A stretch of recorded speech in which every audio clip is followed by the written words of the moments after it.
Now, you guys need to rage up for this next comedians. Rage up. Why? What? Somebody like, no. I heard somebody say, no. Next comedian, he is a really, really super close bro. He has helped me out so many times in this production. In fact, their crew is, you see this one guy, El Mega Man, taking pictures over there. Thank you, bro. He's part of Raging Nerds. He is the founder of Presidente, and God knows what other titles I'm going to give it to him. He's a close friend. Please, ladies and gentlemen, make some noise for the one, the only, Justin Garcia!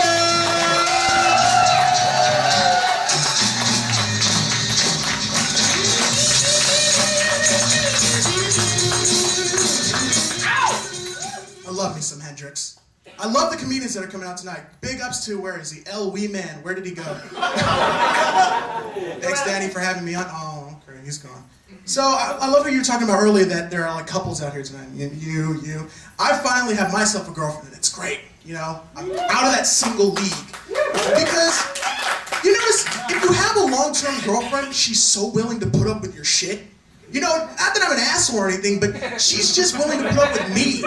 And I love her so much for it. Like, it's so much better than having one-night stands, because I can only do so much with a one-night stand. With my girlfriend, I can try anything. I can't break out the whips, the cuffs, the ball gag, the taser. Not for a one-night stand. Because all I'll get from that is the mace, the heel, the pain, the phone call in the back of a cop car.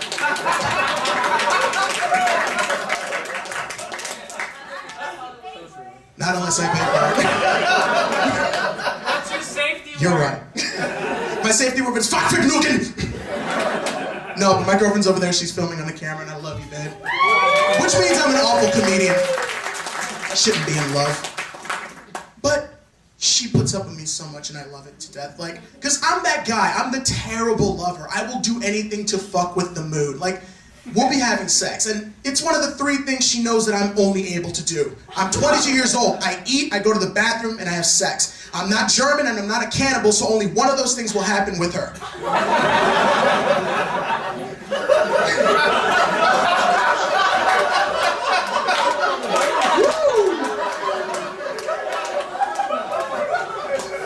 But I'm that guy that ruins the mood. I do. Because, like, we'll be getting real romantic, you know? Flower petals on the bed.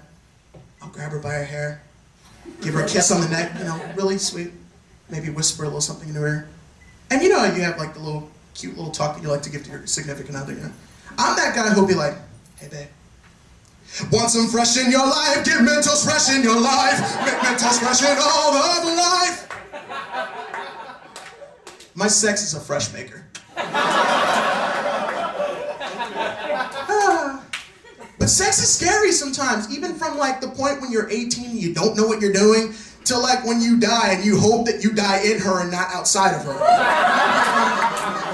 But sex is scary for multiple reasons. Like STDs are just like always running through my mind, like ever since when I was on the single trail, you know? Because I know what you're thinking, like, duh, STDs suck, right? Yeah. But it's more than just the disease itself.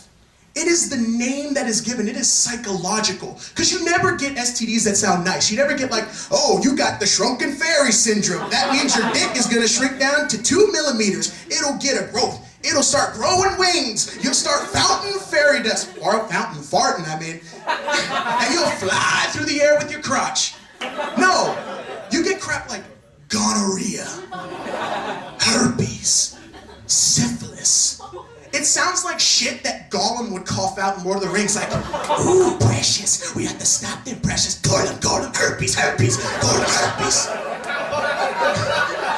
It's STD Tourette's.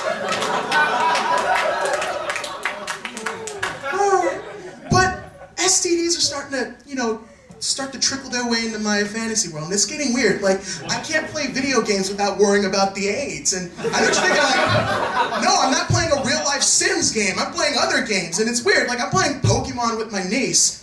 And she's got, I don't know, what was it? Ruby, sapphire, black, white, purple, pink. I don't know what it is. But they got like, oh, your Pokemon's got a Pokevirus. And I'm thinking, What the fuck? It's a good thing. here's what I thought. I thought I picked up a darker game. I'm serious. I thought like, oh, your Squirtle leveled up to level 16. Dun dun dun dun dun dun dun dun dun. It learned coughing and fatigue. Hey, Squirtle, you all right? Squirtle. Oh boy. Squirtle evolved into Wartortle. Dun dun dun dun dun dun dun dun dun. It learned delirium and hallucinations. Whoa.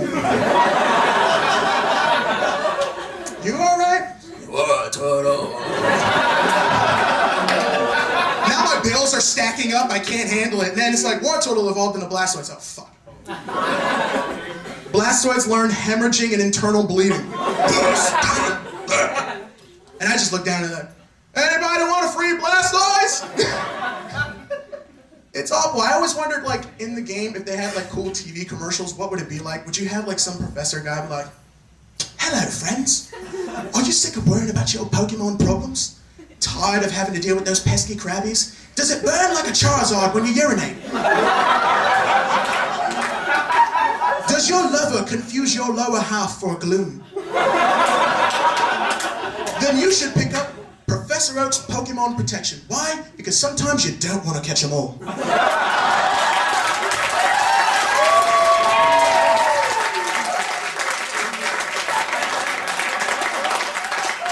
I wish Frank was back here, though. I honestly do. Because he was talking about Christians, right? He was talking about he's a Christian. Well, I'm a Catholic. Well, I was born and raised a Catholic in a Catholic household. It sucked. It was the worst. No, it was the worst. I got sent to single-gender Catholic schools. School on, you too. Oh, I feel you. All the feels. But my parents always wanted to send me to like altar serving and being a choir boy, you know. At the time, my child brain could not rationalize it, so I quit after a week. Because, you know, maybe I'm being a little simple-minded, you know, now, and maybe it could have been cool. But at the time, I could not rationalize waking up at 8 a.m. to go to Mass, to put on a white dress, to sit on my knees and accept cookies and fizzy grape juice from an old white guy.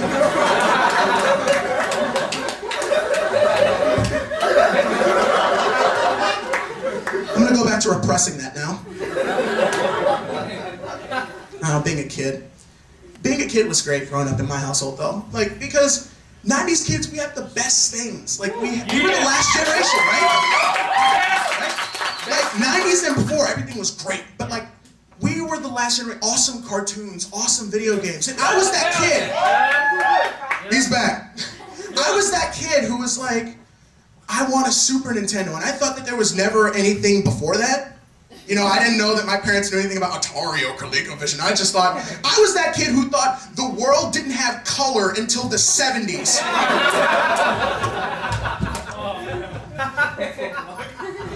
No, because I saw all the black and white footage growing up, and I was like, so Grandpa, how was it when a magic wizard came over the world and introduced you to blue?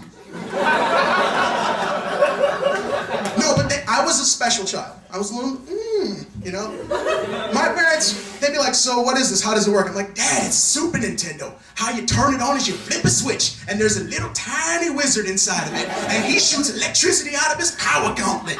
Now, when you flip the switch and push the buttons on the controller, it makes the magic squares go from left to right. Now, on the rare occasions when a Cambodian monk sacrifices a Vietnamese baby and all the planets are aligned, you might sometimes move from right to left. I had a very vivid imagination. It was hard punishing me as a kid. It was really hard. They tried their best, but it was a war of attrition between me and my parents. Me with my unlimited imagination, and them with their limited temper.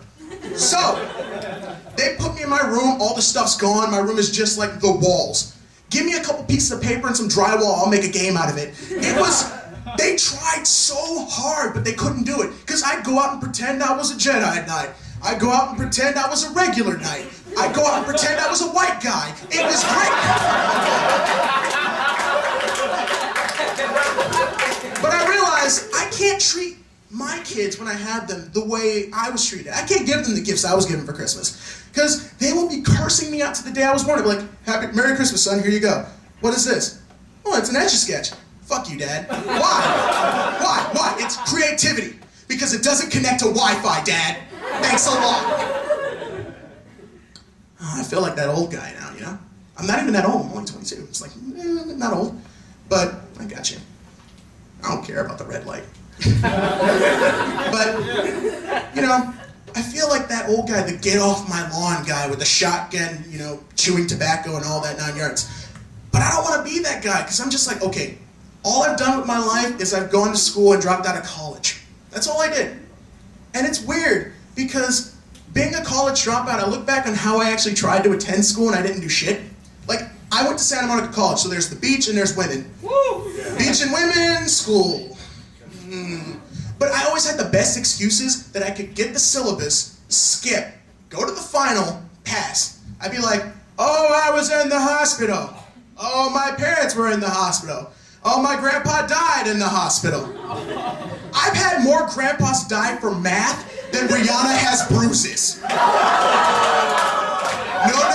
No, don't give me that O. I see you. Don't give me that O. Although, on a side note, when the pictures came out, did anybody else play Connect the Dots and be like, oh, look, a fist, how festive. I do not give a shit about Rihanna. Not anymore. No, I don't.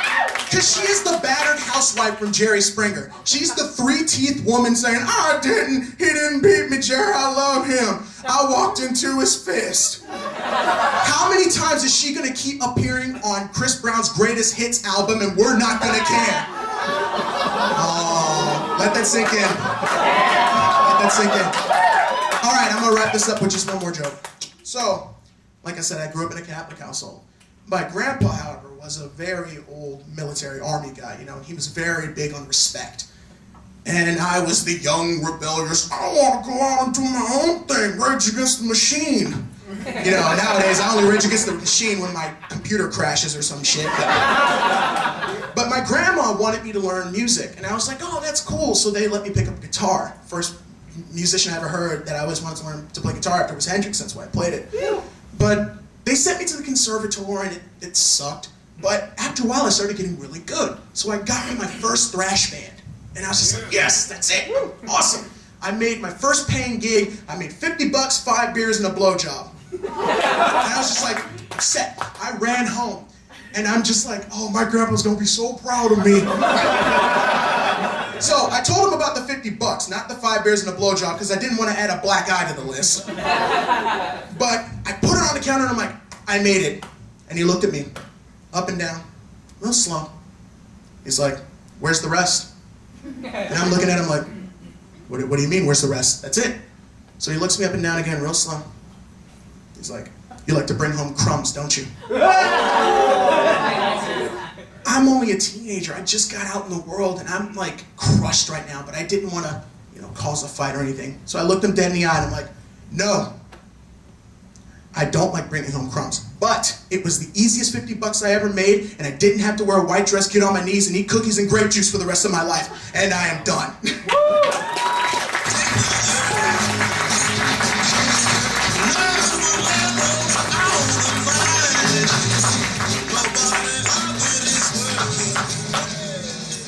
Justin, your band's here? Are your band here, right? Well, my drummer. Your drummer? Where? Last Ditch Effort, thank you. Thank you for coming. You should check them out. I actually went out to one of their shows. I was like sick, cold, and like coughing with the scarf. Everyone was like dressed up as him and sitting in the chairs, and I'm like,